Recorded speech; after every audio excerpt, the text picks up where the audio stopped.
जय श्रीराम भावनो. आज आपला day 3 of 100 days body transformation challenge. तर भावना आपलं फर्स्टमध्ये काही झालं नाही. आपण फर्स्ट मंदिरचे दर्शन करू. दर्शन झाल्यानंतर आपण डायरेक्ट आपले फर्स्ट सगळा वर्कआउट करून घेऊन 10 व्हेरिएशन आपले पुशअपचे ते जे आपण 2-2 सेट करणार आहे, ज्यामुळे आपल्या भावना बॉडीमध्ये परफेक्ट पंपसुद्धा येणार आहे आणि आपले बाई मसल तर परफेक्ट होईलच. आणि पुशअप झाल्यानंतर फर्स्ट आपण क्रिएटिंग त्यानंतर सगळे आपण आपल्या सगळे मील्ससुद्धा कंप्लीट करून घेऊ. तर भावना आपल्या बाई जस्ट महादेवाच्या मंदिरात दर्शन तर झालं. आता आपण फर्स्ट सगळा वर्कआउट करून घेऊ.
तर भावना आपल्या बाई क्रेटिन सगळं घेऊन ते झाले. प्लस आपल्या भावना सकाळपासून 3 मील्स कंप्लीट झालं. 3 मील्समध्ये आपल्याला बाई फर्स्ट मील बटाटा अँड चपात्या होत्या 2 ते 3 चपात्या, ज्यामध्ये 25 ग्राम प्रोटीन.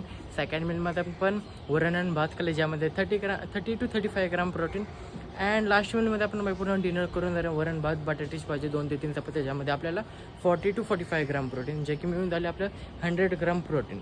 तर भावना आपलं बाई आजचं ब्लॉग आणि पूर्ण शूट तर मस्त की झालं. प्लस भावना एक आपली बाई भावाची एक गाडी होती रॉयल एनफिल्ड एनसेप्टर 650 वाली.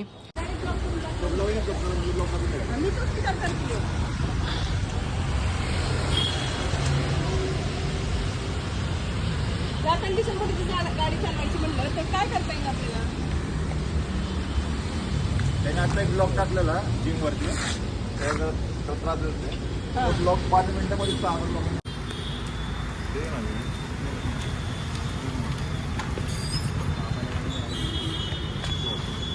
जसं की भावांना 1.5 वर्षच झाले फक्त घेऊन त्या गाडीला. इन्शुरन्स सगळे.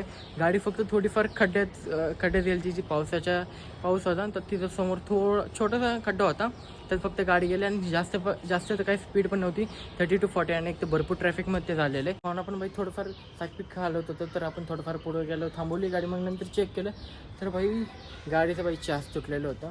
बाई हे तर अनएक्सपेक्टेड आहे रॉयल एनफिल्डकडून, ज्यांच्याकडून बाई अशी चास भेटली. फक्त दीडसुद्धा वर्ष झालं आणि गाडी बाई म्हणजे पूर्ण 1.5 वर्षात किती 5 ते 6 वेळेस निघाले असं घरातून बाहेर.